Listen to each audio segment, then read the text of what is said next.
Greenland ਜਿਹੜਾ ਇਸ ਦੇ ਉੱਤੇ ਅਮਰੀਕਾ ਆਪਣਾ ਕਦੇ ਅਧਿਕਾਰ ਨਹੀਂ ਜਮਾਏਗਾ, ਇਹ ਡੈਨਮਾਰਕ ਦਾ ਹਿੱਸਾ ਹੀ ਰਹੇਗਾ। ਸੋ ਆਲਰੇਡੀ ਗੱਲ ਕੱਲੀ ਇਹ ਨਹੀਂ ਹੈ ਕਿ ਯੂਐਨ ਜਾਂ ਇੰਟਰਨੈਸ਼ਨਲ ਪ੍ਰੋਟੋਕਾਲ ਤੋੜੇ ਜਾ ਰਹੇ ਨੇ, ਈਵਨ ਜਿਹੜੀਆਂ ਅਮਰੀਕਾ ਦੀਆਂ ਆਪਣੀਆਂ ਟ੍ਰੀਟੀਜ਼ ਨੇ। ਅਮਰੀਕਾ ਨੇ 36 ਆਰਗੇਨਾਈਜੇਸ਼ਨਸ ਜਿਹੜੀਆਂ ਇੰਟਰਨੈਸ਼ਨਲ ਯੂਐਨ ਨਾਲ ਰਿਲੇਟਡ, ਜਿਨ੍ਹਾਂ 'ਚ ਇੰਟਰਨੈਸ਼ਨਲ ਰੈੱਡ ਕਰਾਸ ਤੋਂ ਲੈ ਕੇ ਔਰ ਯੂਨੈਸਕੋ ਔਰ ਜਿਹੜੀਆਂ ਫੀਡ ਦਾ ਹੰਗਰੀ ਔਰ ਵੈਕਸੀਨੇਸ਼ਨ ਪ੍ਰੋਗਰਾਮ ਔਰ ਦੂਸਰੇ ਹਿਊਮੈਨਿਟੇਰੀਅਨ ਜਿੰਨੇ 36 ਚੋਂ ਅਮਰੀਕਾ ਨਿਕਲਿਆ, ਤੇ ਨਜ਼ਰ ਆ ਰਿਹਾ ਕਿ ਬਈ ਯੂਐਨ ਦਾ ਤਾਂ ਆਲਮੋਸਟ ਭੋਗ ਪਾਉਣ ਦੀ ਲਾਈਨ ਹੀ ਹੈ। ਜਿਹੜਾ ਬੋਰਡ ਆਫ ਪੀਸ ਐਲਾਨਿਆ ਪ੍ਰੈਜ਼ੀਡੈਂਟ ਟਰੰਪ ਨੇ, ਉਸ ਦਾ ਜਿਸ ਲੈਵਲ ਦਾ ਸਟਰਕਚਰ ਹੈ ਔਰ ਉਸ ਦਾ ਜਿਹੜਾ ਮੈਂਡੇਟ ਹੈ, ਉਸ ਤੋਂ ਇਹ ਲੱਗਦਾ ਹੈ ਕਿ ਇਹ ਯੂਐਨ ਸਿਕਿਉਰਿਟੀ ਕੌਂਸਲ ਦਾ ਹੀ ਬਦਲ ਹੈ। ਫਰਾਂਸ ਨੇ ਕਹਿ ਦਿੱਤਾ ਕਿ ਵੀ ਅਸੀਂ Trump's Gaza plan, France want join, Canada want pay. ਹੁਣ ਇਹ ਵੀ ਆਇਆ ਵੀ ਇਹ ਜਿਹੜੇ ਨੋਮੀਨੀ ਨੇ ਇਹ 3 ਸਾਲ ਤੱਕ ਮੈਂਬਰ ਹੋਣਗੇ, ਲੇਕਿਨ ਪਹਿਲੇ ਸਾਲ ਦੇ ਵਿੱਚ ਇਹਨਾਂ ਨੂੰ ਇਹ ਦੱਸਣਾ ਪਏਗਾ ਜੇ ਉਹ ਪੱਕੇ ਮੈਂਬਰ ਰਹਿਣਾ ਚਾਹੁੰਦੇ ਨੇ ਤੇ $1 ਬਿਲੀਅਨ ਉਹਨਾਂ ਨੂੰ ਦੇਣਾ ਹੋਏਗਾ।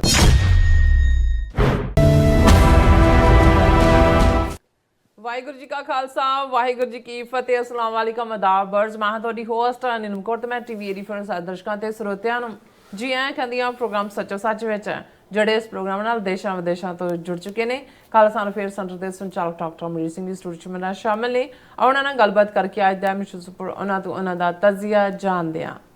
ਜੀ ਡਾਕਟਰ ਸਾਹਿਬ, ਵਾਹਿਗੁਰੂ ਜੀ ਕਾ ਖਾਲਸਾ, ਵਾਹਿਗੁਰੂ ਜੀ ਕੀ ਫਤਿਹ। ਹਾਂ ਜੀ ਨੀਲਮ ਕੌਰ ਜੀ, ਤੁਹਾਨੂੰ ਵੀ ਤੇ ਦੁਨੀਆ ਭਰ 'ਚ ਬੈਠੇ ਸਾਡੇ ਬਹੁਤ ਹੀ ਪਿਆਰੇ, ਸੋਹਣੇ, ਸਿਆਣੇ, ਸੁਨੱਖੇ ਟੀਵੀ 84 ਦੇ ਵਿਊਅਰਸ ਨੂੰ ਵੀ ਵਾਹਿਗੁਰੂ ਜੀ ਕਾ ਖਾਲਸਾ, ਵਾਹਿਗੁਰੂ ਜੀ ਕੀ ਫਤਿਹ। ਸਾਡੇ ਬਹੁਤ ਹੀ ਪਿਆਰੇ ਮੁਸਲਮਾਨ ਭੈਣਾਂ ਭਰਾਵਾਂ ਨੂੰ ਅਸਲਾਮ ਅਲੈਕਮ।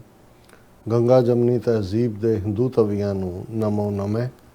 ਹੋਰ ਸਭ ਵੀਰਾਂ ਭੈਣਾਂ ਨੂੰ ਆਦਾਬ ਅਰਜ਼। ਜੀ ਡਾਕਟਰ ਸਾਹਿਬ, ਜੀ ਆਇਆਂ ਨੂੰ ਪ੍ਰੋਗਰਾਮ ਸੱਚੋ ਸੱਚ ਵਿੱਚ। ਬਹੁਤ ਧੰਨਵਾਦ ਜੀ ਡਾਕਟਰ ਸਾਹਿਬ, ਅੱਜ 19 ਜਨਵਰੀ 2026 5 ਮਾਘ ਨਾਨਕ ਚਾਹੀ ਸੰਮਤ 557 ਦਾ ਦਿਨ ਹੈ। ਤੇ ਡਾਕਟਰ ਸਾਹਿਬ, ਪ੍ਰੋਗਰਾਮ ਸ਼ੁਰੂ ਕਰਨ ਤੋਂ ਪਹਿਲਾਂ ਸਿਰਫ ਦਰਸ਼ਕਾਂ ਤੇ ਸਰੋਤਿਆਂ ਨੂੰ ਹਮੇਸ਼ਾ ਤਰ੍ਹਾਂ ਦੱਸਦੀ ਵਿਊਅਰਸ, ਜੇ ਤੁਸੀਂ ਹੱਕ, ਸੱਚ, ਇਨਸਾਫ ਤੇ ਪਿਆਰਾ ਦਿਨ ਦਾ ਇੱਕੋ ਇੱਕ ਚੈਨਲ ਟੀਵੀ 84 ਨੂੰ ਦੇਖਣਾ ਚਾਹੁੰਦੇ ਹੋ ਤਾਂ ਤੁਸੀਂ ਦੇਖ ਸਕਦੇ ਹੋ ਸਪੈਕਟਰਮ ਕੇਬਲ, ਆਰਸੀਐਨ ਕੇਬਲ, ਵੈਲਫਮ ਕੈਨੇਡਾ, ਰੋਕੂ, ਜਾਦੂ ਬਾਕਸ, ਸ਼ਾਵਾ, ਫੇਸਬੁੱਕ, ਟੀਵੀ 84 ਦੀ ਆਪਣੀ online streaming and IP box ਤੇ ਤੁਸੀਂ ਟੀਵੀ 84 ਨੂੰ ਦੇਖ ਸਕਦੇ ਹੋ। ਵਿਊਅਰਸ, ਜੇ ਤੁਸੀਂ ਟੀਵੀ 84 ਨਾਲ ਜੇ ਪ੍ਰੋਗਰਾਮ ਸੱਚੋ ਸੱਚ ਨਾਲ ਫੇਸਬੁੱਕ ਰਾਹੀਂ ਜੁੜੇ ਤਾਂ ਇਸ ਨੂੰ ਵੱਧ ਲਾਈਕ ਕਰੋ ਤੇ ਸ਼ੇਅਰ ਕਰੋ ਅਤੇ ਨਾਲ ਹੀ YouTube ਤੇ ਸਬਸਕ੍ਰਾਈਬ ਕਰੋ। ਇਹ ਵੀ ਦੱਸ ਦਿਓ ਕਿ ਤੁਸੀਂ ਟੀਵੀ 84 ਦੀ ਐਪ ਨੂੰ ਐਂਡਰੋਇਡ ਐਂਡ ਐਪ ਸਟੋਰ ਤੇ ਡਾਊਨਲੋਡ ਕਰਕੇ ਜੋ ਟੀਵੀ 84 ਦੀ ਲਾਈਵ ਸਟ੍ਰੀਮ ਹੈ, ਇਸ ਨੂੰ ਤੁਸੀਂ 24 ਆਵਰਸ ਦੇਖ ਸਕਦੇ ਹੋ। ਸੋ ਵਿਊਅਰਸ, ਪ੍ਰੋਗਰਾਮ ਦੀ ਸ਼ੁਰੂਆਤ ਕਰਨ ਜਾ ਰਹੇ ਹਾਂ ਅੱਜ ਦੀ ਸਪਾਂਸਰਸ਼ਿਪ ਦੇ ਵਾਲੇ ਨਾਲ। ਸੋ ਅੱਜ ਦਾ ਆਪਾਂ ਪਹਿਲਾ ਪ੍ਰੋਗਰਾਮ ਕਰ ਰਹੇ ਹਾਂ ਇਸ ਵੀਕ ਦਾ। ਸੋ ਆਸ ਕਰਦੇ ਹਾਂ ਕਿ ਜਿਹੜਾ ਤੁਹਾਡਾ ਵੀਕਐਂਡ ਹੈ ਬਹੁਤ ਹੀ ਵਧੀਆ ਗੁਜ਼ਰਿਆ ਹੋਏਗਾ। ਸੋ ਵੀਕਐਂਡ ਦੇ ਹਵਾਲੇ ਨਾਲ ਤੇ ਜਿਹੜੇ ਕਰੰਟ ਇਸ਼ੂ ਹੈ ਉਸ ਦੇ ਹਵਾਲੇ ਨਾਲ ਆਪਾਂ ਗੱਲਬਾਤ ਕਰਨ ਜਾ ਰਹੇ ਹਾਂ। ਔਰ ਪਹਿਲਾਂ ਆਪਾਂ ਆਪਣੇ ਪ੍ਰੋਗਰਾਮ ਦੀ ਸ਼ੁਰੂਆਤ ਕਰਾਂਗੇ ਅੱਜ ਦੀ ਸਪਾਂਸਰਸ਼ਿਪ ਦੇ ਵਾਲੇ ਨਾਲ ਕਿ ਅੱਜ ਦੇ ਪ੍ਰੋਗਰਾਮ ਸੱਚੋ ਸੱਚ ਨੂੰ ਸਪਾਂਸਰ ਕੀਤਾ ਗਿਆ ਹੈ ਕੈਲਗਰੀ ਕੈਨੇਡਾ ਤੋਂ GS ਗਰੇਵਾਲ ਜੀ ਵੱਲੋਂ। ਸੋ ਇਹਨਾਂ ਨੇ ਸਿੱਖ ਕੌਮ ਦੀ ਚੜ੍ਹਦੀ ਕਲਾ ਤੇ ਟੀਵੀ 84 ਦੀ ਵੱਧ ਤੋਂ ਵੱਧ DS ਸਪੋਰਟ ਕਰ ਲਿਖਿਆ ਔਰ ਖਾਲਿਸਤਾਨ ਦੇ ਪ੍ਰਾਪਤੀ ਦੀ ਅਰਦਾਸ ਕੀਤੀ ਹੈ। ਸੋ ਅੱਜ ਦੀ ਸਪਾਂਸਰਸ਼ਿਪ ਲਈ ਅਸੀਂ GS ਗਰੇਵਾਲ ਜੀ ਹੋਰਾਂ ਦਾ ਤਹਿ ਦਿਲ ਤੋਂ ਧੰਨਵਾਦ ਕਰਦੇ ਹਾਂ। ਔਰ ਤੁਹਾਨੂੰ ਵੀ ਅਪੀਲ ਤੇ ਬੇਨਤੀ ਕਰਦੇ ਹਾਂ ਕਿ ਤੁਸੀਂ ਵੀ ਪ੍ਰੋਗਰਾਮ ਸੱਚੋ ਸੱਚ ਨੂੰ ਵੱਧ ਤੋਂ ਵੱਧ ਸਪਾਂਸਰ ਕਰੋ। ਸਪਾਂਸਰਸ਼ਿਪ ਲਈ ਤੁਸੀਂ ਸਾਨੂੰ ਕਾਲ ਕਰ ਸਕਦੇ ਹੋ ਸਾਡੇ ਫੋਨ ਨੰਬਰ ਤੇ 5166619184। ਸੇਮ ਨੰਬਰ ਤੇ WhatsApp ਕਰ ਸਕਦੇ ਹੋ, ਤੁਸੀਂ ਈਮੇਲ ਵੀ ਕਰ ਸਕਦੇ ਹੋ info@tv84.tv ਤੇ। ਸੋ ਵਿਊਅਰਸ, ਗੱਲਬਾਤ ਕਰਾਂਗੇ ਕਿ ਇਸ ਵਿੱਚ ਕੋਈ ਸ਼ੱਕ ਨਹੀਂ ਕਿ ਦੂਸਰੇ ਸੰਸਾਰ ਯੁੱਧ ਤੋਂ ਬਾਅਦ ਵਿੱਚ ਹੋਂਦ ਵਿੱਚ ਆਇਆ ਵਰਲਡ ਆਰਡਰ ਹੁਣ ਪੂਰੀ ਤਰ੍ਹਾਂ ਤਬਦੀਲ ਹੋਣ ਜਾ ਰਿਹਾ ਹੈ। ਪ੍ਰੈਜ਼ੀਡੈਂਟ ਟਰੰਪ ਵੱਲੋਂ ਵੀਕਐਂਡ ਤੇ ਜਿੱਥੇ 8 ਉਹਨਾਂ ਯੂਰਪੀਅਨ ਮੁਲਕਾਂ ਤੇ ਵਾਧੂ ਟੈਰਿਫ ਲਾਉਣ ਦਾ ਐਲਾਨ ਕੀਤਾ ਹੈ ਜਿਨ੍ਹਾਂ ਨੇ ਅਮਰੀਕਾ ਵੱਲੋਂ ਜਿਹੜਾ ਗ੍ਰੀਨਲੈਂਡ ਤੇ ਕਬਜ਼ਾ ਕਰਨ ਤੇ ਵਿਰੋਧ ਕੀਤਾ ਹੈ। ਸੋ ਉੱਥੇ ਉਹਨਾਂ ਵਿੱਚ ਗਜ਼ਾ ਸਮੇਤ ਅੰਤਰਰਾਸ਼ਟਰੀ ਮਾਮਲਿਆਂ ਨਾਲ ਨਜਿੱਠਣ ਲਈ ਇੱਕ ਬੋਰਡ ਆਫ ਪੀਸ ਦਾ ਐਲਾਨ ਵੀ ਕੀਤਾ ਗਿਆ ਹੈ। ਸੋ ਇਸ ਬੋਰਡ ਦੀ ਜਿਹੜੀ ਹੈ ਬਣਤਰ ਤੇ ਏਜੰਡਾ ਦੱਸਦਾ ਹੈ ਕਿ ਇਹ ਯੂਨਾਈਟਿਡ ਨੇਸ਼ਨ ਸਿਕਿਉਰਿਟੀ ਕੌਂਸਲ ਦਾ ਜਿਵੇਂ ਬਦਲ ਹੋਵੇ। ਸੋ ਇਸ ਬੋਰਡ ਵਿੱਚ ਵਰਲਡ ਬੈਂਕ ਦੇ ਸਿੱਖ ਜਿਹੜੇ ਚੇਅਰਮੈਨ ਨੇ ਅਜੇ ਸਿੰਘ ਬੰਗਾ ਨੂੰ ਸ਼ਾਮਲ ਕਰਨਾ ਵੀ ਇੱਕ ਸੁਨੇਹਾ ਹੋ ਸਕਦਾ ਹੈ। ਸੋ ਇਸ ਬਾਰੇ ਆਪਾਂ ਗੱਲਬਾਤ ਕਰਾਂਗੇ। ਸੋ ਅਸੀਂ ਚਾਹਾਂਗੇ ਕਿ ਤੁਸੀਂ ਇਸੇ ਤਰ੍ਹਾਂ ਬਣੇ ਰਹਿਣਾ। ਦੇਖਣ ਸੁਣਨ ਲਈ ਤੁਹਾਡਾ ਸਭ ਦਾ ਬਹੁਤ ਬਹੁਤ ਸ਼ੁਕਰੀਆ। ਜੀ ਡਾਕਟਰ ਸਾਹਿਬ, ਕੀ ਕਹਿਣਾ ਚਾਹੋਗੇ? ਸਭ ਤੋਂ ਪਹਿਲਾਂ ਤਾਂ ਅੱਜ ਦੇ ਪ੍ਰੋਗਰਾਮ ਨੂੰ ਸਪਾਂਸਰ ਕਰਨ ਲਈ ਅਸੀਂ ਕੈਨੇਡਾ, ਕੈਲਗਰੀ ਸ਼ਹਿਰ, ਐਲਬਰਟਾ ਸਟੇਟ ਤੋਂ ਸਰ GS ਗਰੇਵਾਲ ਹੋਰਾਂ ਦਾ ਸ਼ੁਕਰੀਆ ਅਦਾ ਕਰਦੇ ਹਾਂ। ਅੱਛਾ, ਇਹ ਸਾਡੇ ਰੈਗੂਲਰ ਡੋਨਰ ਰਹੇ ਨੇ ਥਰੂ ਆਊਟ ਲੰਮੇ ਸਮੇਂ ਤੋਂ। ਹੁਣ ਕੁਛ ਗੈਪ ਰਿਹਾ, ਜ਼ਾਹਰ ਹੈ ਫਾਈਨੈਂਸ਼ੀਅਲ ਜਿਹੜੀਆਂ ਅਪਸ ਡਾਊਨਸ ਵੀ ਹੁੰਦੀਆਂ ਨੇ, ਲੇਕਿਨ ਜਿਵੇਂ ਇਹ ਬਿਲਕੁਲ ਨਿਰਲੇਪ ਰਹਿ ਕੇ, ਅਲੋਪ ਰਹਿ ਕੇ, ਆਪਣੇ ਆਪ ਦਾ ਬਿਲਕੁਲ ਪ੍ਰਗਟਾਵਾ ਨਾ ਕਰਕੇ ਸਾਡੇ ਨਾਲ ਖਲੋਂਦੇ ਨੇ, ਇਹ ਸਾਡੇ ਲਈ ਹੌਸਲਾ ਵੀ ਹੈ। ਗਰੇਵਾਲ ਸਾਹਿਬ ਮੂਲ ਤੌਰ ਦੇ ਉੱਤੇ ਸਿੱਖੀ ਸਿਧਾਂਤਾਂ 'ਤੇ ਪਹਿਰਾ ਦੇਣ ਵਾਲੇ ਨੇ। ਅੱਛਾ। ਗੁਰੂ ਗ੍ਰੰਥ ਸਾਹਿਬ ਦੀ ਗੁਰਤਾ ਔਰ ਅੱਜ ਜਿਸ ਕਿਸਮ ਦਾ ਬਾਬਾ ਵਾਰਫੇਅਰ ਸਾਡੇ 'ਤੇ ਥੋਪੀ ਗਈ ਹੈ, ਇਹ ਸਾਰੇ ਦੇ ਬਾਰੇ ਵੀ ਉਹਨਾਂ ਦੀ ਸੋਚ ਬੜੀ ਸਪਸ਼ਟ ਰਹੀ ਹੈ। ਔਰ ਕੌਮੀ ਮਸਲਿਆਂ ਦਾ ਹੱਲ ਜੋ ਵੀ ਅੱਜ ਜਿਸ 'ਚੋਂ ਅਸੀਂ ਗੁਜ਼ਰ ਰਹੇ ਹਾਂ, ਉਹ ਖਾਲਿਸਤਾਨ ਦੇ ਨਾਲ ਹੀ ਜੁੜਿਆ ਹੋਇਆ ਹੈ। ਜਾਂ ਜੇ ਇਉਂ ਕਹੀਏ ਕਿ ਖਾਲਿਸਤਾਨ ਦੀ ਕਾਇਮੀ ਬਿਨਾਂ ਸਿੱਖਾਂ ਦਾ ਕੋਈ ਮਸਲਾ ਹੱਲ ਨਹੀਂ ਹੋਣਾ, ਇਸ ਬਾਰੇ ਵੀ ਗਰੇਵਾਲ ਸਾਹਿਬ ਬਿਲਕੁਲ ਸਪਸ਼ਟ ਨੇ ਔਰ ਅਸੀਂ ਉਹਨਾਂ ਦਾ ਸ਼ੁਕਰੀਆ ਅਦਾ ਕਰਦੇ ਹਾਂ। ਜ਼ਾਹਰ ਹੈ ਕਿ ਹਰ ਆਵਰ ਦੇ ਵਿੱਚ ਹੀ ਹੁਣ ਤਾਂ ਤਬਦੀਲੀ ਹੁੰਦੀ ਹੈ। ਵੀਕਐਂਡ ਅਸੀਂ ਫਰਾਈਡੇ ਤੋਂ ਬਾਅਦ ਆਲਮੋਸਟ 48 ਘੰਟੇ ਬਾਅਦ ਵਾਪਸ ਆਏ ਔਰ ਇਹਨਾਂ ਦੇ ਵਿੱਚ ਜਦੋਂ ਅਸੀਂ ਨਿਊ ਵਰਲਡ ਆਰਡਰ ਦੇ ਹਵਾਲੇ ਨਾਲ ਗੱਲ ਕਰਦੇ ਜਾਂ ਕਰ ਰਹੇ ਹਾਂ ਤਾਂ ਬਹੁਤ ਕੁਛ ਇਸ ਵੀਕਐਂਡ ਦੇ ਵਿੱਚ ਸਿਗਨਲ ਬਹੁਤ ਪਾਸੇ ਗਏ ਨੇ। ਇਹਦੇ 'ਚ ਕੋਈ ਸ਼ੱਕ ਨਹੀਂ ਹੈ ਕਿ ਪ੍ਰੈਜ਼ੀਡੈਂਟ ਟਰੰਪ ਜਿਨ੍ਹਾਂ ਨੇ 20 ਜਨਵਰੀ ਤੋਂ ਆਪਣਾ ਕਾਰਜਕਾਲ ਸ਼ੁਰੂ ਕੀਤਾ ਪਿਛਲੇ ਵਰੇ, ਆਲਮੋਸਟ ਅਸੀਂ 1 ਸਾਲ ਜਿਹੜਾ ਇਸ ਸਾਰੇ ਪੀਰੀਅਡ ਦੇ ਉੱਤੇ ਜੋ ਵੀ ਫੈਸਲੇ ਰਹੇ ਉਹਨਾਂ 'ਤੇ ਆਪਣੀਆਂ ਟਿੱਪਣੀਆਂ ਕੀਤੀਆਂ ਨੇ। ਕੁਝ ਮਾਮਲਿਆਂ ਦੇ ਵਿੱਚ ਅਸੀਂ ਬਿਲਕੁਲ ਮੁਖਰ ਹੋ ਕੇ ਟਿੱਪਣੀਆਂ ਕਰਦੇ ਹਾਂ, ਕੁਝ ਮਾਮਲਿਆਂ 'ਚ ਅਮਰੀਕਨ ਹਿੱਤਾਂ ਨੂੰ ਵਿਚਾਰਦੇ ਹਾਂ ਜਾਂ ਲੌਂਗ ਟਰਮ ਸਿੱਖ ਇੰਟਰਸਟ ਨੂੰ ਦੇਖਦੇ ਹਾਂ, ਉਸ ਬਾਰੇ ਅਸੀਂ ਸੰਕੋਚ ਵੀ ਵਰਤਦੇ ਹਾਂ। ਪਰ ਇੱਕ ਗੱਲ ਜਿਹੜੀ ਇਸ ਸਾਲ ਦੀ ਜੇ ਪ੍ਰੈਜ਼ੀਡੈਂਟ ਟਰੰਪ ਦੀ ਓਵਰਆਲ ਵਿਦੇਸ਼ ਨੀਤੀ ਵੀ, ਉਹਨਾਂ ਦੀ ਫਾਈਨੈਂਸ਼ੀਅਲ ਨੀਤੀ ਵੀ, ਇਸ ਵੱਲ ਜੇ ਅਸੀਂ ਇੱਕ ਪੰਛੀ ਝਾਤ ਮਾਰੀਏ ਤੇ ਇੱਕ ਗੱਲ ਜ਼ਾਹਰ ਹੈ ਕਿ ਜਿਹੜੇ ਪ੍ਰੈਜ਼ੀਡੈਂਟ ਟਰੰਪ 2020 ਤੋਂ 2024 ਤੱਕ ਦੇ ਪੀਰੀਅਡ ਦੇ ਦੌਰਾਨ ਜਿਸ ਲੈਵਲ ਦੇ ਉੱਤੇ ਉਹਨਾਂ ਨੇ ਆਪਣੀ ਪਹਿਲੀ ਟਰਮ ਵੇਲੇ ਬਾਈਡਨ ਈਰਾ 4 ਸਾਲ ਤੁਸੀਂ ਇਸ ਚੋਂ ਮਾਈਨਸ ਕਰ ਦਿਓ ਔਰ ਪ੍ਰੈਜ਼ੀਡੈਂਟ ਟਰੰਪ ਦਾ ਜਿਹੜਾ 2020 ਵਾਲਾ ਦੌਰ ਸੀ ਬਿਫੋਰ ਪਹਿਲੀ ਟਰਮ ਵਾਲਾ, ਉਸ ਤੋਂ ਬਿਲਕੁਲ ਜਿਵੇਂ ਕਹੋ ਕਿ ਪੋਲਸ ਅਪਾਰਟ ਉਹਨਾਂ ਦੀ ਨੀਤੀ ਨਜ਼ਰ ਆਉਂਦੀ ਹੈ। ਹਾਲਾਂਕਿ ਇਹ ਨਹੀਂ ਹੈ ਜਿਹੜੇ ਬਹੁਤ ਸਾਰੇ ਅੱਜ ਅਸੀਂ ਉਹਨਾਂ ਦੇ ਐਕਸ਼ਨ ਦੇਖ ਰਹੇ ਹਾਂ, ਇਸ ਦਾ ਥੋੜ੍ਹਾ ਬਹੁਤ ਲਿਸ਼ਕਾਰਾ ਜਾਂ ਇਸ ਦੀ ਇੰਡੀਕੇਸ਼ਨ ਉਹਨਾਂ ਨੇ ਆਪਣੀ ਪਹਿਲੀ ਟਰਮ ਵੇਲੇ ਵੀ ਦਿੱਤੀ, ਜਿਨ੍ਹਾਂ ਜ਼ਾਹਰ ਹੈ ਗ੍ਰੀਨਲੈਂਡ ਵੀ ਸੀ। ਪਰ ਜਿਵੇਂ ਭਾਰਤ ਪ੍ਰਤੀ ਬਹੁਤ ਜ਼ਿਆਦਾ ਝੁਕਾਅ ਜਾਂ ਈਵਨ ਕੁਆਡ ਬਣਾ ਕੇ ਚੀਨ ਨੂੰ ਘੇਰਨ ਦੀ ਲਾਈਨ ਇਉਂ ਜਾਪਦਾ ਹੈ ਕਿ ਜਿਵੇਂ ਹੁਣ ਚਾਈਨਾ ਔਰ ਰਸ਼ੀਆ ਇਹ ਮੁੱਦੇ ਹੀ ਬੈਕ ਬਰਨਰ 'ਤੇ ਚਲੇ ਗਏ ਹੋਣ ਔਰ ਸਭ ਤੋਂ ਪਹਿਲਾਂ ਆਪਣੇ ਜਿਹੜੇ ਹੁਣ ਤੱਕ 1945 ਤੋਂ ਲੈ ਕੇ ਸੈਕੰਡ ਵਰਲਡ ਵਾਰ ਦੇ ਖਾਤਮੇ ਤੋਂ ਬਾਅਦ ਅਮਰੀਕਾ ਦੇ ਅਲਾਈ ਸਨ, ਉਹਨਾਂ ਦੀ ਜਿਹੜੀ ਹੈ ਉਹ ਪ੍ਰੂਨਿੰਗ ਹੋ ਰਹੀ ਹੈ। ਜਿਹੜੇ ਖੇਤੀਬਾੜੀ ਨਾਲ ਸੰਬੰਧਿਤ ਲੋਕ ਨੇ ਉਹ ਸਮਝਦੇ ਨੇ ਵੀ ਪ੍ਰੂਨਿੰਗ ਕੀ ਹੁੰਦੀ ਹੈ। ਹੁਣ ਵੈਸੇ ਤਾਂ ਪ੍ਰੂਨਿੰਗ ਕੀਤੀ ਜਾਂਦੀ ਹੈ ਵੀ ਪਲਾਂਟ ਵਧੇ ਫੁੱਲੇ, ਲੇਕਿਨ ਇਹ ਕਿੱਧਰ ਨੂੰ ਜਾਏਗਾ ਇਸ ਦਾ ਪਤਾ ਨਹੀਂ। ਲੇਕਿਨ ਇਹਦੇ 'ਚ ਕੋਈ ਸ਼ੱਕ ਨਹੀਂ ਹੈ ਕਿ ਇਸ ਸਾਰੇ ਪੀਰੀਅਡ 'ਚ ਜਿਹੜੀ ਸਭ ਤੋਂ ਵੱਡੀ ਪ੍ਰਾਪਤੀ ਅਮਰੀਕਾ ਦੀ, ਖਾਸ ਤੌਰ 'ਤੇ ਜਦੋਂ ਸੈਕੰਡ ਵਰਲਡ ਵਾਰ ਐਂਡ ਹੋਣ ਦੇ 2-3 ਸਾਲ ਦੇ ਵਿੱਚ NATO north Atlantic treaty organisation America ਦੀ ਅਗਵਾਈ ਵਿੱਚ ਬਣੀ, ਅਮਰੀਕਾ ਵੀ ਉਹਦਾ ਮੈਂਬਰ ਹੈ ਔਰ ਮਕਸਦ ਅਮਰੀਕਾ ਦੇ ਉਸ ਵੇਲੇ ਦੇ ਪ੍ਰੈਜ਼ੀਡੈਂਟ, ਕਿਉਂਕਿ ਰੂਜ਼ਾਵੈਲਟ ਤਾਂ ਵਾਰ ਐਂਡ ਹੋਣ ਦੇ ਨਾਲ ਹੀ ਜਿਹੜੇ ਨੇ ਉਹ ਚੱਲ ਵਸੇ ਸੀ ਔਰ ਟਰੂਮੈਨ ਲੀਡ ਕਰ ਰਹੇ ਸੀ, ਉਦੋਂ ਹੀ ਇਹ ਰਿਅਲਾਈਜ਼ ਹੋ ਗਿਆ ਸੀ ਕਿ ਭਾਈ ਹੁਣ ਇੱਕ ਪਾਸੇ ਜੇ ਫਾਸ਼ਿਸਟ ਫੋਰਸਿਸ ਇਟਲੀ ਦੀਆਂ ਜਾਂ ਨਾਜ਼ੀ ਫੋਰਸਿਸ ਜਰਮਨ ਦੀਆਂ ਇਹ ਆਈਡੀਓਲੋਜੀ ਮੁੱਕੀ ਹੈ ਤੇ ਇੱਕ ਦੁਸ਼ਮਣ ਜਾਂ ਇੱਕ ਆਈਡੀਓਲੋਜੀ ਜਿਹੜੀ ਨਾ ਪੱਖੀ ਸੀ, ਇਨਸਾਨ ਦੁਸ਼ਮਣ ਸੀ, ਉਹਦੇ ਐਂਡ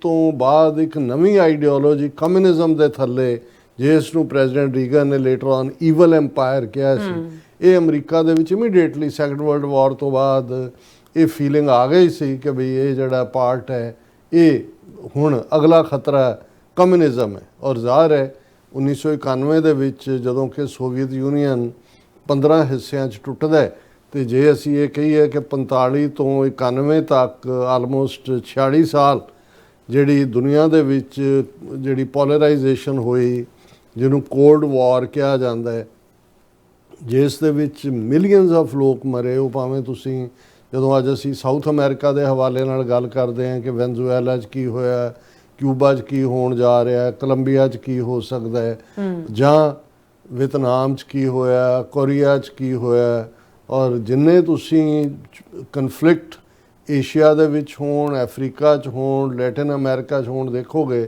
ਤੇ ਇਹ ਉਹ ਪ੍ਰੋਕਸੀ ਵਾਰਫੇਅਰ ਸੀ ਦੋਨੋਂ ਪਾਵਰਸ ਦੇ ਵਿਚਾਲੇ। ਔਰ 1991 ਦੇ ਵਿੱਚ ਕਮਿਊਨਿਜ਼ਮ ਦਾ ਖਾਤਮਾ ਹੋਇਆ। ਪਰ ਇਸ ਸਾਰੇ ਦੇ ਵਿੱਚ ਜਿੰਨੀਆਂ ਵੀ ਵਾਰਸ ਹੋਈਆਂ, ਉਹ ਭਾਵੇਂ ਕੋਰੀਅਨ ਵਾਰ ਸੀ, ਵਿਤਨਾਮ ਵਾਰ ਸੀ, ਇਰਾਕ ਵਾਰ 2003 ਦੀ, ਅਫਗਾਨਿਸਤਾਨ ਵਾਰ, ਇਹਨਾਂ ਸਾਰਿਆਂ ਦੇ ਵਿੱਚ ਨੈਟੋ, ਜਿਹਦੇ 'ਚ ਜ਼ਾਹਰ ਹੈ ਯੂਰਪੀਅਨ ਕੰਟਰੀਜ਼ ਦਾ ਹੀ ਮੁੱਖ ਸ਼ਮੂਲੀਅਤ ਸੀ। ਯੂਰਪ ਦੇ ਵਿੱਚ ਵੀ, ਕਿਉਂਕਿ ਯੂਰਪ ਦਾ ਸਾਰਾ ਯੂਰਪ ਨਹੀਂ ਸੀ, ਅੱਧਾ ਯੂਰਪ ਜਿਹੜਾ ਈਸਟਰਨ ਯੂਰਪ ਹੈ ਉਹ ਤਾਂ ਰਸ਼ੀਆ ਦੇ ਇਨਫਲੂਐਂਸ ਸੀ, ਸੋਵੀਅਤ ਯੂਨੀਅਨ ਦੇ, ਜਿਨ੍ਹਾਂ ਦੇ ਵਿੱਚ Romania, Hungary, Poland, Czechoslovakia, East Germany, ਇਹ ਸਾਰੇ ਸੀ। ਪਰ ਦੂਸਰੇ ਜਿਹੜੇ ਨੇ ਉਹ ਨੈਟੋ ਦਾ ਹਿੱਸਾ ਸੀ। ਔਰ ਜਿਉਂ ਹੀ ਸੋਵੀਅਤ ਯੂਨੀਅਨ ਟੁੱਟਿਆ, ਦੋਨੋਂ ਜਰਮਨੀਜ਼ ਯੂਨਾਈਟ ਹੋਈਆਂ, ਔਰ ਇਹ ਜਿਹੜੇ ਪੋਲੈਂਡ, ਰੋਮਾਨੀਆ, ਹੰਗਰੀ, ਚੈਕੋਸਲੋਵਾਕੀਆ, ਚੈਕ ਰਿਪਬਲਿਕ, ਸਲੋਵੇਨੀਆ, ਇਹ ਅੱਡ-ਅੱਡ ਮੁਲਕ ਵੀ ਬਣੇ, ਯੂਗੋਸਲਾਵੀਆ ਵੀ ਟੁੱਟਿਆ। ਸੋ ਇਸ ਸਾਰੇ ਤੋਂ ਬਾਅਦ ਇੱਕ 'ਚ ਕੋਈ ਦੋ ਰਾਵਾਂ ਨਹੀਂ ਨੇ ਕਿ ਇੱਕ ਮੰਗ ਇਹ ਵੀ ਸੀ ਕਿ ਵੀ ਨੈਟੋ ਨੂੰ ਹੁਣ ਇਹਦੀ ਲੋੜ ਨਹੀਂ ਰਹੀ। ਔਰ ਈਵਨ ਉਸ ਸਟੇਜ ਦੇ ਉੱਤੇ ਰਸ਼ੀਆ ਨੇ ਵੀ ਜਿਹੜਾ ਉਹ ਨੈਟੋ ਜੁਆਇਨ ਕਰਨ ਦੀ ਖਾਹਿਸ਼ ਜ਼ਾਹਰ ਕੀਤੀ ਸੀ, ਔਰ ਕਲਿੰਟਨ ਈਰਾ ਦੇ ਵਿੱਚ ਇਸ ਬਾਰੇ ਗੱਲ ਥਾਟ ਵੀ ਹੋਇਆ।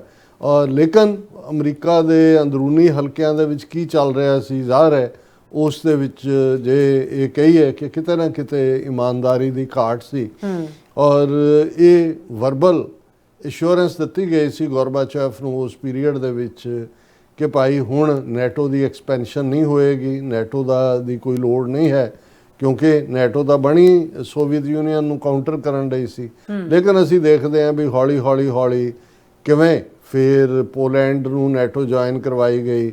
ਔਰ ਜਿਹੜੀ 3 ਸਾਲ ਤੋਂ ਯੂਕਰੇਨ ਦੇ ਨਾਲ ਰਸ਼ੀਆ ਦੀ ਵਾਰ ਚੱਲ ਰਹੀ ਹੈ, ਉਸ ਦਾ ਕਾਰਨ ਵੀ ਯੂਕਰੇਨ ਨੂੰ ਨੈਟੋ ਦੇ ਵਿੱਚ ਲਿਆਉਣ ਦਾ ਸੀ। ਔਰ ਰਸ਼ੀਆ ਨੂੰ ਇਹ ਲੱਗਦਾ ਸੀ ਕਿ ਭਾਈ ਉਹਦੇ ਬਾਰਡਰਸ ਦੇ ਉੱਤੇ ਹੀ ਆ ਕੇ ਇਹ ਫੋਰਸ ਬੈਠ ਗਈ ਹੈ ਨੈਟੋ। ਹੁਣ ਉਹ ਨੈਟੋ ਜਿਹਨੇ ਇਸ ਸਾਰੇ ਪੀਰੀਅਡ ਦੇ ਵਿੱਚ ਹਾਫ ਸੈਂਚਰੀ ਤੋਂ ਜ਼ਿਆਦਾ ਸਾਥ ਦਿੱਤਾ, ਉਹਨੂੰ ਖਿਲਾਰ ਕੇ ਰੱਖ ਦਿੱਤਾ ਇਸ ਨਵੇਂ ਵਰਲਡ ਆਰਡਰ ਦੇ ਚੱਲਦੇ ਆ। ਹੁਣ ਇਸ਼ੂ ਬੇਸ਼ੱਕ ਇਹ ਜਦੋਂ ਟੈਰਿਫ ਵਾਰ ਦੀ ਸ਼ੁਰੂਆਤ ਹੋਈ, ਉਸ ਦੇ ਵਿੱਚ ਕੋਈ ਲਿਹਾਜ਼ ਨਹੀਂ ਸੀ। ਕੈਨੇਡਾ ਜਿਹੜਾ ਨੈਟੋ ਦਾ ਮੈਂਬਰ ਵੀ ਰਿਹਾ, ਹਾਲਾਂਕਿ ਕੈਨੇਡਾ ਕੋਈ ਯੂਰਪ ਦੇ ਵਿੱਚ ਨਹੀਂ ਹੈ, ਲੇਕਿਨ ਇਹਦੇ ਬਾਵਜੂਦ ਉਹਦੇ 'ਚ ਵੀ ਸਾਥ ਦਿੱਤਾ। ਔਰ ਨੈਫਟਾ ਵਰਗੀਆਂ ਜਿਹੜੀਆਂ ਟ੍ਰੀਟੀਜ਼ ਦਾ ਵੀ ਹਿੱਸਾ ਰਿਹਾ। ਔਰ ਪ੍ਰੈਜ਼ੀਡੈਂਟ ਟਰੰਪ ਨੇ ਇਸ ਪੀਰੀਅਡ 'ਚ ਕੈਨੇਡਾ ਨੂੰ 51ਵਾਂ ਸੂਬਾ ਬਣਨ ਦੀ ਗੱਲ, ਔਰ ਪ੍ਰਾਈਮ ਮਿਨਿਸਟਰ ਨੂੰ ਗਵਰਨਰ ਕਹਿ ਕੇ ਸੰਬੋਧਨ ਕਰਨ ਦੀ। ਔਰ ਦੂਸਰਾ, ਔਰ ਜੇ ਅਸੀਂ ਮੈਕਸੀਕੋ ਦੇ ਹਵਾਲੇ ਨਾਲ ਗੱਲ ਕਰੀਏ, ਜਿਹੜਾ ਨਾਫਤਾ ਦਾ ਹਿੱਸਾ ਸੀ, ਜਿਹੜਾ ਨਾਰਥ ਅਮਰੀਕਨ ਜਿਹੜੀ ਹੈ ਉਹ ਫੋਰਨ ਟ੍ਰੇਡ ਐਗਰੀਮੈਂਟ, ਹੁਣ ਜਿੱਥੇ ਉਹ ਵੈਨਜ਼ੂਏਲਾ ਦੇ ਖਿਲਾਫ ਕਾਰਵਾਈ ਕੀਤੀ ਗਈ ਹੈ, ਔਰ ਕੋਲੰਬੀਆ ਔਰ ਕਿਊਬਾ ਨੂੰ ਜਿਹੜਾ ਨੈਕਸਟ ਰੱਖਿਆ ਗਿਆ, ਉਹਦੇ 'ਚ ਮੈਕਸੀਕੋ ਦਾ ਜ਼ਿਕਰ ਵੀ ਕੀਤਾ ਗਿਆ। ਸੋ ਜ਼ਾਹਰ ਹੈ ਵੀ ਇੱਕ ਪਾਸੇ ਤਾਂ ਇਹ ਅਲਾਈਜ਼, ਔਰ ਉਹਦਾ ਹੀ ਨਤੀਜਾ ਹੈ ਕਿ ਵੀ ਕੈਨੇਡਾ ਦੇ ਪ੍ਰਾਈਮ ਮਿਨਿਸਟਰ ਕਾਰਨੀ ਜਾ ਕੇ ਚਾਈਨਾ ਦੇ ਨਾਲ ਉਹਨਾਂ ਦੀ ਡੀਲ ਸਾਈਨ ਹੋ ਗਈ ਹੈ। ਔਰ ਹਾਲਾਂਕਿ ਪ੍ਰੈਜ਼ੀਡੈਂਟ ਟਰੰਪ ਨੇ ਕਿਹਾ ਜੀ ਬਹੁਤ ਚੰਗੀ ਗੱਲ ਹੈ, ਤਾਂ ਚੀਨ ਦੇ ਨਾਲ ਡੀਲ ਸਾਈਨ ਹੋ ਗਈ। ਪਰ ਇੱਕ ਝਟਕਾ ਤਾਂ ਟੈਰਿਫ ਦੇ ਥੱਲੇ ਯੂਰਪ ਨੂੰ ਦਿੱਤਾ ਗਿਆ, ਨੈਟੋ ਨੂੰ ਮਿਲਿਆ, ਪਰ ਉਹ ਸੰਭਲ ਕੇ ਕੁਛ ਨਾ ਕੁਛ ਡੀਲ ਹੋ ਗਈ, ਕੋਈ ਚੱਲ ਪਿਆ, ਕੋਈ ਰਹਿ ਗਿਆ। ਪਰ ਦੂਸਰਾ ਜਿਹੜਾ ਝਟਕਾ ਜਿਸ ਦੇ ਵਿੱਚ ਹੁਣ ਡਿਵੀਜ਼ਨਸ ਬੜੀਆਂ ਕਲੀਅਰਲੀ ਮਾਰਕਡ ਡਿਵੀਜ਼ਨਸ ਨੇ, ਉਹ ਵੈਨਜ਼ੂਏਲਾ ਦੇ ਸਕਸੈਸਫੁਲ ਆਪਰੇਸ਼ਨ ਤੋਂ ਬਾਅਦ ਗ੍ਰੀਨਲੈਂਡ ਨੂੰ ਜਿਹੜਾ ਕਿ ਜਿਹਦੇ ਉੱਤੇ ਡੈਨਮਾਰਕ ਦੀ ਸੋਵਰਨਿਟੀ ਹੈ, ਹਾਲਾਂਕਿ ਆਬਾਦੀ ਉਹਦੀ 50,000 ਦੇ ਲਗਭਗ ਹੀ ਹੈ, ਕੋਈ ਐਸਾ ਨਹੀਂ ਹੈ, ਲੇਕਿਨ ਉਸ ਦੀ ਜੰਗੀ ਇੰਪੋਰਟੈਂਸ ਨੂੰ ਜਿਵੇਂ ਪ੍ਰੈਜ਼ੀਡੈਂਟ ਟਰੰਪ ਵੱਲੋਂ ਉਭਾਰਿਆ ਜਾ ਰਿਹਾ। ਔਰ ਇਹ ਨਹੀਂ ਹੈ ਕਿ ਵੀ ਜੰਗੀ ਇੰਪੋਰਟੈਂਸ ਹੈ ਨਹੀਂ ਹੈ, ਇਹ ਜੰਗੀ ਇੰਪੋਰਟੈਂਸ ਈਵਨ ਜਦੋਂ 1950s ਦੇ ਵਿੱਚ ਬਿਗਨਿੰਗ ਦੇ ਵਿੱਚ ਹੀ ਐਗਰੀਮੈਂਟ ਜਿਹੜਾ ਡੈਨਮਾਰਕ ਦੇ ਨਾਲ ਅਮਰੀਕਾ ਦਾ ਹੋਇਆ, ਉਦੋਂ ਅਮਰੀਕਾ ਦੇ ਬੇਸ ਵੀ ਨੇ ਉੱਥੇ, ਫੌਜੀ ਬੇਸ ਵੀ ਨੇ, ਔਰ ਗ੍ਰੀਨਲੈਂਡ ਨੂੰ ਡਿਫੈਂਡ ਕਰਨ ਦੇ ਲਈ ਅਮਰੀਕਾ ਉਹਨਾਂ ਫੌਜੀ ਬੇਸਾਂ ਜਿੰਨਾ ਮਰਜ਼ੀ ਵਧਾ ਲਏ, ਹੋਰ ਭੇਜ ਦੇ, ਹੋਰ ਬੇਸ ਬਣਾ ਲਏ, ਗੱਲ ਉੱਥੇ ਨਹੀਂ ਹੈ। ਔਰ ਇਸ ਗੱਲ ਦਾ ਵੀ ਧਿਆਨ ਰਹੇ, ਕੁਝ ਚੀਜ਼ਾਂ ਜਿਉਂ-ਜਿਉਂ ਡਿਵੈਲਪ ਹੁੰਦੀਆਂ ਨੇ ਸਾਨੂੰ ਵੀ ਸਮਝਣ ਦਾ ਜਾਂ ਸਿੱਖਣ ਦਾ ਮੌਕਾ ਮਿਲਦਾ ਹੈ। ਹੁਣ ਜਿਸ ਮੌਨਰੋ ਡਾਕਟਰੀਨ ਦਾ ਜ਼ਿਕਰ ਹੁੰਦਾ ਹੈ ਜਾਂ ਮੌਨਰੋ ਫੋਰਨ ਪਾਲਿਸੀ ਦਾ ਜ਼ਿਕਰ ਹੁੰਦਾ ਹੈ, ਪ੍ਰੈਜ਼ੀਡੈਂਟ ਅਮਰੀਕਾ ਦੇ 1822-23 ਦੇ ਨੇੜੇ ਜਿਹੜੇ ਮੌਨਰੋ ਸਨ, ਜਿਹਨੂੰ ਟਰੰਪ ਨੇ ਮੌਨਰੋ ਦੇ ਨਾਲ ਆਪਣਾ ਨਾਮ ਵੀ ਜੋੜਿਆ, ਔਰ ਮੌਨਰੋ ਡਾਕਟਰੀਨ ਸੀ ਕਿ ਵੀ ਜਿਹੜਾ ਜਿਸ ਖਿੱਤੇ 'ਚ ਜਿਹੜਾ ਹੈ ਉਹਦੇ 'ਚ ਸੋਵਰਨਟੀ ਹੈ, ਵੈਸਟਰਨ ਹੈਮੀਸਫੀਅਰ ਅਮਰੀਕਾ ਦੇ ਇਨਫਲੂਐਂਸ ਹੈ, ਔਰ ਅਮਰੀਕਾ ਇੱਥੇ ਕੋਈ ਇੰਟਰਫੀਅਰੈਂਸ ਨਾ ਹੋਏ, ਇਵੇਂ ਹੀ ਅੱਡ ਉਹੀ ਟਰੰਪ ਨੂੰ ਨੀਤੀ ਨੂੰ ਲਾਗੂ ਕਰ ਰਹੇ ਨੇ। ਪਰ ਮੈਂ ਇਹ ਦੇਖ ਰਿਹਾ ਸੀ ਕਿ ਉਸੇ ਹੀ ਮੌਨਰੋ ਡਾਕਟਰੀਨ ਵਾਲੇ ਪ੍ਰੈਜ਼ੀਡੈਂਟ ਮੌਨਰੋ ਦੇ ਪੀਰੀਅਡ 'ਚ ਇੱਕ ਡੀਲ ਹੋਈ ਡੈਨਮਾਰਕ ਦੇ ਨਾਲ, ਜਿਹੜੇ ਵਰਜਿਨ ਆਈਲੈਂਡ ਨੇ ਇਹ ਡੈਨਮਾਰਕ ਦੀ ਪ੍ਰਾਪਰਟੀ ਸੀ, ਇਹ ਡੈਨਮਾਰਕ ਨੇ ਸੈੱਲ ਕੀਤਾ ਅਮਰੀਕਾ ਨੂੰ, ਔਰ ਉਸੇ ਡੀਲ ਦੇ ਵਿੱਚ ਇਹ ਵੀ ਕਿਹਾ ਗਿਆ ਕਿ ਗ੍ਰੀਨਲੈਂਡ ਜਿਹੜਾ ਇਸ ਦੇ ਉੱਤੇ ਅਮਰੀਕਾ ਆਪਣਾ ਕਦੇ ਅਧਿਕਾਰ ਨਹੀਂ ਜਮਾਏਗਾ, ਇਹ ਡੈਨਮਾਰਕ ਦਾ ਹਿੱਸਾ ਹੀ ਰਹੇਗਾ। ਸੋ ਆਲਰੇਡੀ ਗੱਲ ਕੱਲੀ ਇਹ ਨਹੀਂ ਹੈ ਕਿ UN ਜਾਂ ਇੰਟਰਨੈਸ਼ਨਲ ਪ੍ਰੋਟੋਕਾਲ ਤੋੜੇ ਜਾ ਰਹੇ ਨੇ, ਈਵਨ ਜਿਹੜੀਆਂ ਅਮਰੀਕਾ ਦੀਆਂ ਆਪਣੀਆਂ ਟ੍ਰੀਟੀਜ਼ ਨੇ, ਔਰ ਇਹ ਫੈਕਟ ਹੈ ਕਿ ਉਸ ਪ੍ਰੈਜ਼ੀਡੈਂਟ ਮੌਨਰੋ ਦੇ ਥੱਲੇ ਹੀ ਇਹ ਡੈਨਮਾਰਕ ਦੇ ਨਾਲ ਜਿੱਥੇ ਵਰਜਿਨ ਆਈਲੈਂਡ ਖਰੀਦੇ ਅਮਰੀਕਾ ਨੇ, ਉੱਥੇ ਜਿਹੜਾ ਗ੍ਰੀਨਲੈਂਡ ਨੂੰ ਉਵੇਂ ਹੀ ਰਹਿਣ ਦੇਣ ਦਾ ਜਿਹੜਾ ਉਹ ਐਦ ਕੀਤਾ ਗਿਆ। ਲੇਕਿਨ ਹੁਣ ਇਹੋ ਜਾਪਦਾ ਹੈ ਕਿ ਪ੍ਰੈਜ਼ੀਡੈਂਟ ਟਰੰਪ ਆਮਦਾ ਨੇ, ਉਹਨਾਂ ਨੇ ਇਸ ਦੇ ਉੱਤੇ ਬਿਲਕੁਲ ਉਹਨਾਂ ਨੇ ਖੁੱਲ੍ਹ ਕੇ ਕਿਹਾ ਕਿ ਭਾਈ ਜਾਂ ਸੌਦਾ ਕਰ ਲਓ, ਵੇਚ ਦਿਓ, ਨਹੀਂ ਤਾਂ ਅਸੀਂ ਇਹਨੂੰ ਲੈਣਾ ਹੀ ਲੈਣਾ। ਹੁਣ ਇਸ ਦੇ ਨਤੀਜੇ ਵਜੋਂ ਜ਼ਾਹਰ ਹੈ ਕਿ ਜਿਹੜੀਆਂ ਪ੍ਰੋਮੀਨੈਂਟ 8 ਮੁਲਕਾਂ ਨੇ ਇਸ ਦੇ ਉੱਤੇ ਜਿਹੜੀ ਹੈ ਉਹ ਪੂਰੀ ਲਾਈਨ ਲਈ ਉਸ ਦੇ ਉੱਤੇ ਕਿ ਭਾਈ ਇਹ ਜਿਹੜਾ ਸਾਨੂੰ ਇਹ ਠੀਕ ਨਹੀਂ ਹੈ, ਇਹ ਉਲੰਘਣਾ ਹੈ ਸਾਰੇ ਐਗਰੀਮੈਂਟਸ ਦੀ, ਔਰ ਦੂਜਾ ਇਹਨੂੰ ਟੋਲਰੇਟ ਨਹੀਂ ਕੀਤਾ ਜਾਏਗਾ। ਉਹਨਾਂ 8 ਮੁਲਕਾਂ ਦੇ ਵਿੱਚ ਜਿਹੜਾ Denmark, Norway, Sweden, France, Germany, United Kingdom, Netherland ਔਰ ਫਿਨਲੈਂਡ। ਹੁਣ ਇਹਨਾਂ 8 ਮੁਲਕਾਂ ਨੇ ਇਸ ਦੇ ਉੱਤੇ ਲਾਈਨ ਲਈ, ਔਰ ਡੈਨਮਾਰਕ ਦੇ ਵਿੱਚ ਤਾਂ ਬਹੁਤ ਵੱਡੇ ਪੈਮਾਨੇ ਦੇ ਉੱਤੇ ਪ੍ਰੋਟੈਸਟ ਹੋਏ ਨੇ, ਜਿਨ੍ਹਾਂ ਨੂੰ ਉਹਨਾਂ ਦੀ ਪ੍ਰਾਈਮ ਮਿਨਿਸਟਰ ਔਰ ਦੂਸਰੇ ਲੀਡ ਕਰ ਰਹੇ ਨੇ। ਹੁਣ ਜਿਉਂ ਹੀ ਇਹਨਾਂ 8 ਮੁਲਕਾਂ ਨੇ, ਹਾਲਾਂ ਬਾਕੀਆਂ 'ਚੋਂ ਕੁਝ ਚੁੱਪ ਨੇ, ਕਿਸੇ ਨੇ ਵੈਰੀ ਸੈਡ ਕਿਹਾ, ਕਿਸੇ ਨੇ ਕਿਹਾ ਨਾਟ ਰਾਈਟ, ਕੁਛ ਨੇ ਜਿਹੜਾ ਮੋਰ ਵੋਕਲ ਹੋਇਆ, ਜਿਵੇਂ ਫਰਾਂਸ ਨੇ ਇਸ ਦੇ ਉੱਤੇ ਜ਼ਿਆਦਾ ਤਿੱਖਾ ਰਿਐਕਸ਼ਨ ਦਿੱਤਾ।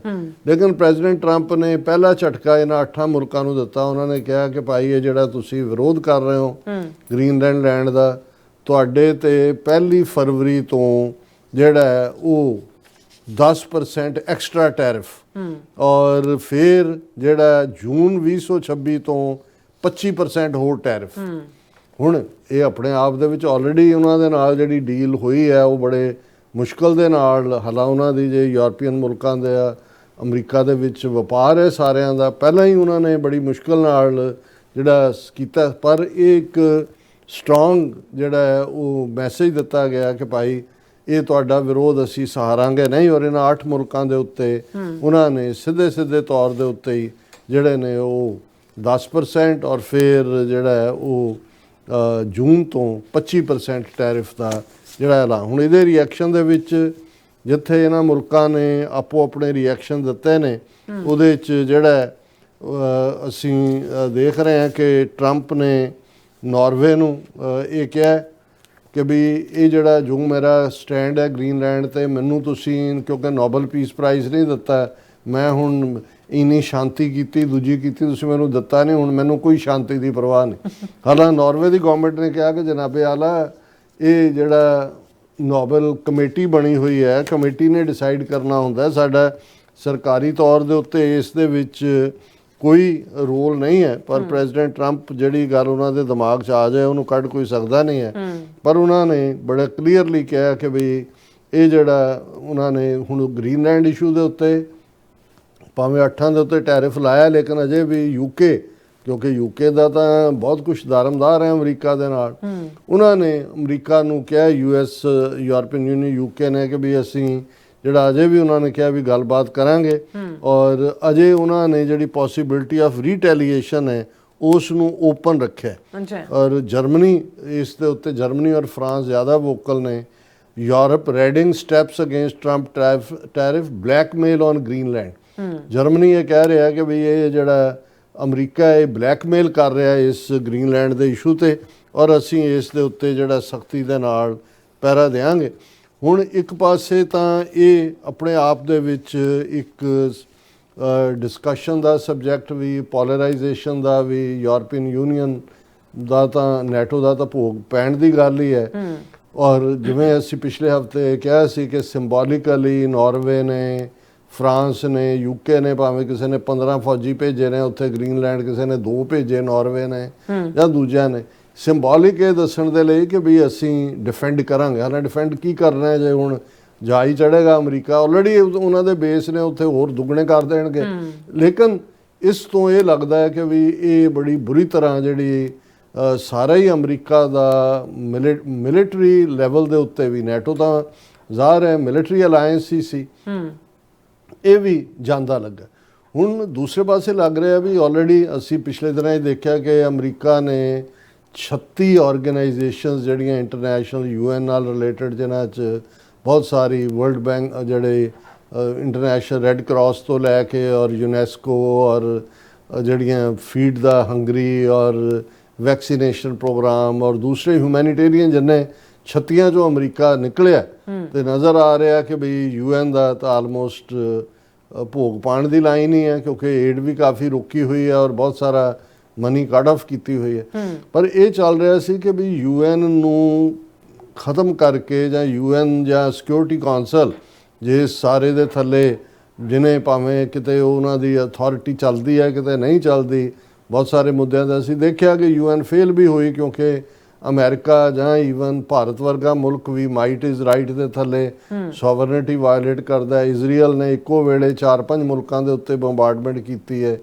ਇਹ ਸਾਰੇ ਦੇ ਚੱਲਦਿਆਂ ਵੀ ਫਿਰ ਵੀ UN ਇੱਕ 8-10 ਬਿਲੀਅਨ ਡਾਲਰ ਦਾ ਦੇ ਥੱਲੇ ਜਿਹੜਾ ਇੱਕ ਪੋਸਟ ਸੈਕੰਡ ਵਰਲਡ ਵਾਰ ਇੱਕ ਬਾਡੀ ਬਣੀ।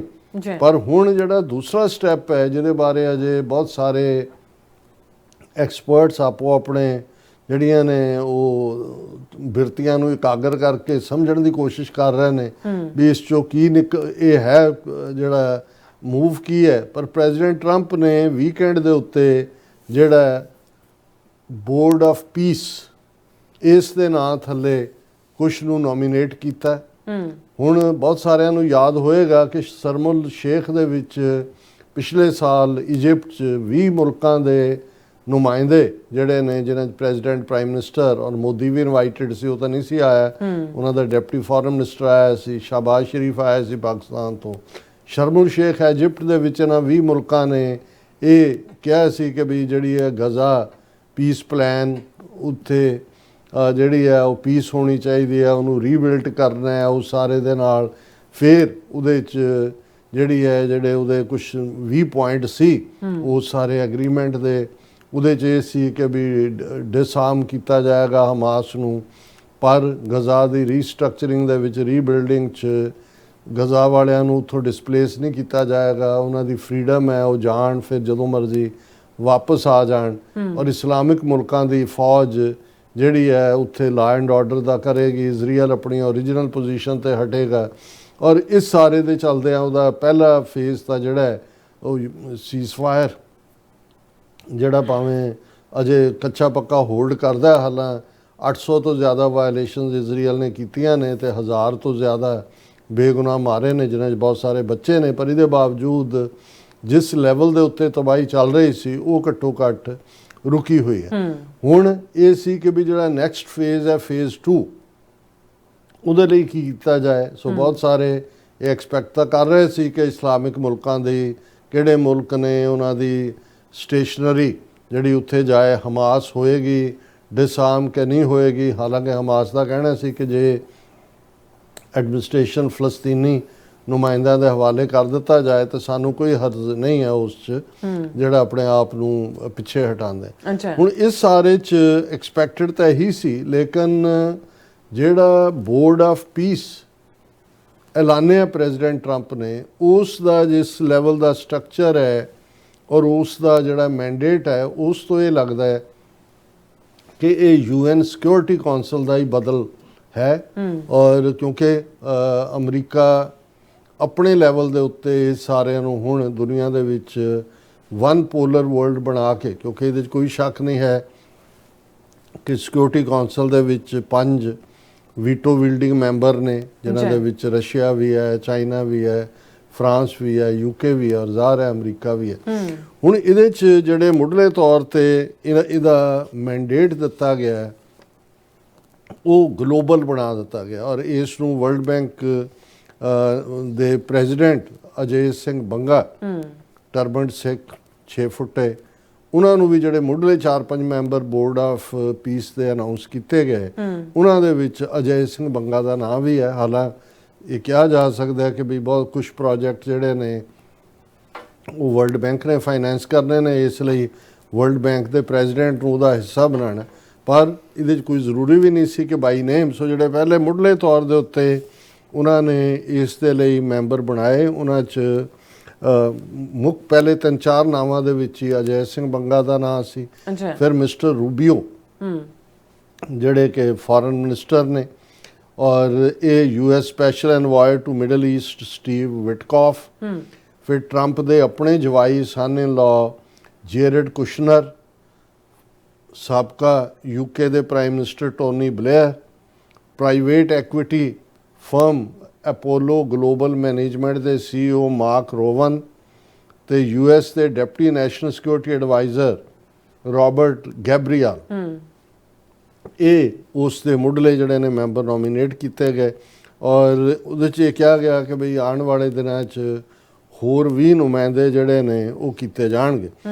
ਹੁਣ ਜਿਹੜੀ ਓਵਰਆਲ ਇਹ ਸਾਰੇ ਜਿਹੜੀ ਫੌਜ ਉੱਥੇ ਰੱਖਣੀ ਹੈ ਜਾਂ ਜਿਹਨੂੰ ਕਰਨਾ, ਉਹਦੇ ਲਈ ਜਿਹੜਾ ਮੇਜਰ ਉਹਨਾਂ ਨੇ ਆਪਣਾ US special operations command centre ਬਣਾਇਆ, ਉਸ ਦੇ ਜਿਹੜੇ ਮੇਜਰ ਜਨਰਲ ਜੈਫਰਸ ਇਸ ਦੇ ਇੰਚਾਰਜ ਹੋਣਗੇ, ਕਮਾਂਡਰ ਹੋਣਗੇ ਆਫ ਦਾ ਇੰਟਰਨੈਸ਼ਨਲ ਸਟੈਬਿਲਾਈਜੇਸ਼ਨ ਫੋਰਸ, ਉਹਦਾ ਨਾਂ ISF ਰੱਖਿਆ ਗਿਆ ਔਰ ਉਹ ਸਪੈਸ਼ਲ ਜਿਹੜੇ ਆਪਰੇਸ਼ਨਸ ਨੂੰ ਲੀਡ ਕਰਨਗੇ।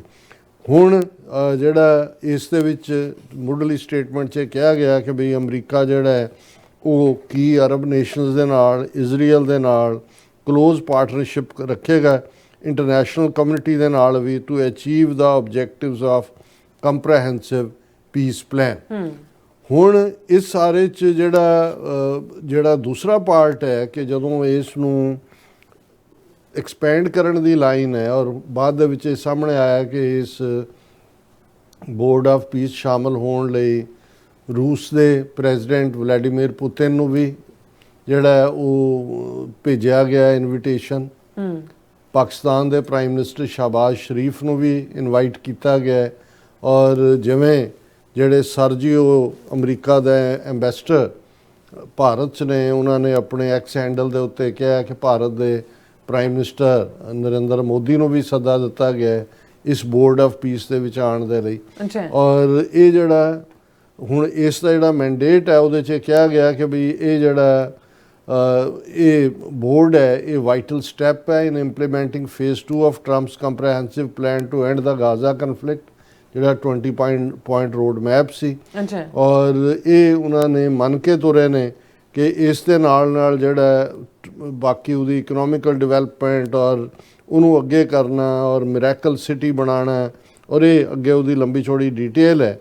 ਔਰ ਇਹਦੇ 'ਚ ਇਹ ਵੀ ਕਿਹਾ ਗਿਆ ਵੀ ਕੋਈ ਗਜ਼ਾ 'ਚੋਂ ਜਾਏਗਾ ਨਹੀਂ, ਜੇ ਕੋਈ ਜਾਣਾ ਚਾਹੁੰਦਾ ਮਰਜ਼ੀ ਨਾਲ ਤਾਂ ਉਹ ਵਾਪਸ ਆ ਸਕਦਾ ਹੈ। ਹੁਣ ਇਸ ਸਾਰੇ 'ਚ ਜਦੋਂ ਰਸ਼ੀਆ, ਇੰਡੀਆ, ਪਾਕਿਸਤਾਨ ਇਹਨਾਂ ਨੂੰ ਵੀ ਇਨਵਾਈਟ ਕਰਨਾ ਉਹ ਸਾਰੇ ਦਾ ਹਿੱਸਾ ਬੋਰਡ ਦਾ ਬਣਾ ਕੇ, ਤੇ ਇਹ ਆਪਣੇ ਆਪ ਦੇ ਵਿੱਚ ਇਹ ਜਿਹੜੇ ਯੂਰਪੀਅਨ ਮੁਲਕਾਂ ਨੂੰ ਵੀ ਲੱਗਾ ਕਿ ਵੀ ਇਹ ਤਾਂ UN ਨੂੰ ਨਿਊਟਰਲਾਈਜ਼ ਕਰਨ ਦੀ ਲਾਈਨ ਹੈ। ਹੁਣ ਇਹ ਦੇਖਣਾ ਹੋਏਗਾ ਆਉਣ ਵਾਲੇ ਦਿਨਾਂ 'ਚ ਵੀ ਇਹਨਾਂ 'ਚੋਂ ਕਿੰਨੇ ਇਹਨੂੰ ਐਕਸੈਪਟ ਕਰਦੇ ਨੇ। ਜਿਵੇਂ ਅਸੀਂ ਕਿਹਾ ਕਿ ਫਰਾਂਸ ਨੇ ਕਹਿ ਦਿੱਤਾ ਕਿ ਵੀ ਅਸੀਂ Trump's Gaza plan, France want join, Canada want pay. ਹੁਣ ਇਹ ਵੀ ਆਇਆ ਵੀ ਇਹ ਜਿਹੜੇ ਨੋਮੀਨੀ ਨੇ ਇਹ 3 ਸਾਲ ਤੱਕ ਮੈਂਬਰ ਹੋਣਗੇ, ਲੇਕਿਨ ਪਹਿਲੇ ਸਾਲ ਦੇ ਵਿੱਚ ਇਹਨਾਂ ਨੂੰ ਇਹ ਦੱਸਣਾ ਪਏਗਾ ਜੇ ਉਹ ਪੱਕੇ ਮੈਂਬਰ ਰਹਿਣਾ ਚਾਹੁੰਦੇ ਨੇ ਤੇ $1 ਬਿਲੀਅਨ ਉਹਨਾਂ ਨੂੰ ਦੇਣਾ ਹੋਏਗਾ। ਹੁਣ ਇਹ ਆਪਣੇ ਆਪ 'ਚ ਕੁਆਇਟ ਕੰਪਲੈਕਸ ਸਾਰੀ ਪ੍ਰੋਸੈਸ ਹੈ। ਇਹ ਟੈਸਟ ਵੀ ਹੋਏਗਾ ਔਰ ਆਲਰੇਡੀ ਜਿੱਥੇ ਟੈਰਿਫ ਦਾ ਕਨਫਿਊਜ਼ਨ ਹੀ ਅਜੇ ਦੂਰ ਨਹੀਂ ਸੀ ਹੋਇਆ, ਔਰ ਮੈਂ ਸਮਝਦਾ ਵੀ ਇਹ ਭਾਰਤ ਦੇ ਲਈ ਇੱਕ ਹੋਰ ਵੀ ਕੰਪਲੈਕਸ ਸਿਚੁਏਸ਼ਨ ਹੈ, ਕਿਉਂਕਿ ਜੇ ਭਾਰਤ ਜੁਆਇਨ ਕਰਦਾ ਉੱਥੇ ਇਜ਼ਰਾਈਲ ਨਾਲ ਜਿਹੜੇ ਭਾਰਤ ਦੀ ਰਿਲੇਸ਼ਨਸ਼ਿਪ ਹੈ ਉਹ ਕਿਵੇਂ ਪ੍ਰਭਾਵਿਤ ਹੋਏਗੀ। ਸ਼ਹਬਾਜ਼ ਸ਼ਰੀਫ ਦੇ ਨਾਲ ਬਰਾਬਰੀ ਤੇ ਬਹਿਣਾ, ਪਾਕਿਸਤਾਨ ਦੇ ਨਾਲ ਆਲਰੇਡੀ ਜਦੋਂ ਇੰਡੀਆ UN ਸਿਕਿਉਰਿਟੀ ਕੌਂਸਲ ਦੀ ਆਪਣੀ ਮੈਂਬਰਸ਼ਿਪ ਮੰਗਦਾ ਸੀ ਤੇ ਉਹਦੇ 'ਚ ਆਪਣਾ ਸਭ ਤੋਂ ਵੱਡਾ ਮੁਲਕ ਹੋਣਾ ਤੇ ਨਿਊਕਲੀਅਰ ਹੋਣਾ ਦਾਅਵਾ ਕਰਦਾ ਸੀ, ਤੇ ਪਾਕਿਸਤਾਨ ਦਾ ਵੀ ਦਾਅਵਾ ਸੀ ਕਿ ਅਸੀਂ ਨਿਊਕਲੀਅਰ ਹੈ। ਸੋ ਅਸੀਂ ਇਹ ਸਮਝਦੇ ਹਾਂ ਕਿ ਵੀ ਇਹ ਸਾਰੇ 'ਚ ਅਜੈ ਸਿੰਘ ਬੰਗਾ, ਹਾਲਾਂ ਉਹ ਵਰਲਡ ਬੈਂਕ ਦੇ ਬੜੇ ਕਾਮਯਾਬ ਜਿਹੜੇ ਨੇ ਪ੍ਰੈਜ਼ੀਡੈਂਟ ਨੇ ਔਰ ਬੰਗਿਆਂ ਨਵਾਂ ਸ਼ਹਿਰ ਜ਼ਿਲ੍ਹੇ ਨਾਲ ਉਹਨਾਂ ਦਾ ਸੰਬੰਧ ਹੈ, ਲੇਕਿਨ ਮੁੱਢਲੇ ਦਿਨਾਂ 'ਚ ਇੱਕ ਜਿਨ੍ਹਾਂ ਦੇ ਹਾਲਾਂ as a world bank president ਉਹਨਾਂ ਦਾ ਇੱਕ ਰੋਲ ਹੋਏਗਾ ਫਾਈਨੈਂਸ਼ੀਅਲ ਪਾਰਟ ਤੋਂ, ਲੇਕਿਨ ਇਹ ਕੁਝ ਚੀਜ਼ਾਂ ਸੰਕੇਤਾਤਮਕ ਹੁੰਦੀਆਂ ਨੇ ਕਿ ਜਿੱਥੇ ਜਿਹੜਾ ਪਹਿਲੇ ਮੁੱਢਲੇ 4-5 ਬੰਦੇ ਅਪਾਇੰਟ ਹੋਏ ਉਹਨਾਂ ਦੇ ਵਿੱਚ ਉਹਨਾਂ ਦੀ ਵੀ ਥਾਂ ਹੋਣਾ, ਮੇਬੀ ਇਹ ਜਿੱਥੇ ਅਸੀਂ ਆ ਰਹੇ ਨਵੇਂ ਵਰਲਡ ਆਰਡਰ ਦੀ ਗੱਲ ਕਰਦੇ ਹਾਂ, ਹਾਲਾਂ ਕੋਈ ਅਜੈ ਸਿੰਘ ਬੰਗਾ ਕੋ ਖਾਲਿਸਤਾਨੀ ਨਹੀਂ ਹੈ, ਉਹ ਪ੍ਰੋ ਇੰਡੀਆ ਟੂ ਦਾ ਬੂਟ ਹੈ, ਉੱਥੇ ਹੀ ਪੜ੍ਹਿਆ ਲਿਖਿਆ ਉਹਨਾਂ ਦੀ ਔਰ ਇਕੋਨੋਮਿਸਟ ਹੈ, ਇਸ ਕਿਸਮ ਦੇ ਲੋਕਾਂ ਦਾ ਕੋਈ ਪੋਲੀਟੀਕਲ, ਲੇਕਿਨ ਕੁਝ ਚੀਜ਼ਾਂ ਸਿੰਬੋਲਿਕ ਹੁੰਦੀਆਂ ਐਂਡ ਲੈਟ ਵੀ ਸੀ ਕਿ ਇਹ ਜਿਹੜਾ ਬੋਰਡ ਆਫ ਪੀਸ ਹੈ ਇਹ ਕਿੰਨੀ ਕੁ ਕਾਮਯਾਬੀ ਦੇ ਨਾਲ ਆਪਣੇ ਮੁੱਢਲੇ ਸਟੈਪ ਲੈਂਦਾ ਹੈ। ਇਸ ਤੋਂ ਹੀ ਆਉਣ ਵਾਲੇ ਪੀਰੀਅਡ ਦੇ ਭਵਿੱਖ ਨੂੰ ਫਿਰ ਦੇਖਿਆ ਔਰ ਸਮਝਿਆ ਜਾ ਸਕਦਾ। ਬਿਲਕੁਲ ਰਾਸਾ, ਤੁਹਾਡਾ ਬਹੁਤ ਸ਼ੁਕਰੀਆ। ਸੋ ਥਲੇ ਨੇ ਬ੍ਰੇਕ ਤੋਂ ਜਾਣ ਤੋਂ ਪਹਿਲਾਂ ਦਰਸ਼ਕਾਂ ਤੇ ਸਰੋਤਿਆਂ ਨੂੰ ਅਪੀਲ ਤੇ ਬੇਨਤੀ ਕਰਦੀ ਵਿਊਅਰਸ, ਜਿਸ ਤਰ੍ਹਾਂ ਤੁਸੀਂ ਜਾਣਦੇ ਹੋ ਕਿ TV 84 ਇੱਕ ਪੰਥਕ ਚੈਨਲ ਹੈ। TV 84 ਦੀ ਚੜ੍ਹਦੀ ਕਲਾ ਲਈ ਵੱਧ ਤੋਂ ਵੱਧ ਡੋਨੇਟ ਕਰੋ। ਡੋਨੇਟ ਕਰਨ ਲਈ ਸਾਡੀ ਵੈਬਸਾਈਟ TV84.tv ਤੇ ਜਾ ਕੇ ਪੇਪਲ ਦੀ ਵਰਤੋਂ ਕਰਕੇ ਵਨ ਟਾਈਮ ਡੋਨੇਟ ਕਰ ਸਕਦੇ ਹੋ, ਮੰਥਲੀ ਡੋਨੇਟ ਵੀ ਕਰ ਸਕਦੇ ਹੋ। ਤੁਸੀਂ TV 84 ਦੇ ਨਾਮ ਤੇ ਚੈੱਕ ਬਣਾ ਕੇ ਸਾਨੂੰ ਮੇਲ ਵੀ ਕਰ ਸਕਦੇ ਹੋ ਸਾਡੇ ਇਸ ਪਤੇ ਤੇ 36-01 37 ਐਵਨਿਊ ਲੌਂਗ ਆਈਲੈਂਡ ਸਿਟੀ, ਨਿਊਯਾਰਕ 11101 USA, ਜਾਂ ਫਿਰ ਤੁਸੀਂ ਸਾਨੂੰ ਫੋਨ ਰਾਹੀਂ ਵੀ ਸੰਪਰਕ ਕਰ ਸਕਦੇ ਹੋ 5166619194। ਤੁਸੀਂ ਸਾਨੂੰ ਈਮੇਲ ਵੀ ਕਰ ਸਕਦੇ ਹੋ info@tv84.tv ਤੇ। ਅਸੀਂ ਤੁਹਾਡੇ ਤਹਿ ਦਿਲ ਤੋਂ ਸ਼ੁਕਰਗੁਜ਼ਾਰ ਹੋਵਾਂਗੇ। ਇਸ ਵਕਤ ਲੈਣੇ ਬ੍ਰੇਕ ਵਿਊਅਰਸ, ਤੁਸੀਂ ਸਾਨੂੰ ਇਸੇ ਤਰ੍ਹਾਂ ਬਣੇ ਰਹਿਣਾ। ਮਿਲਦੇ ਹਾਂ ਆਫਟਰ ਦਿਸ ਸ਼ਾਰਟ ਬ੍ਰੇਕ।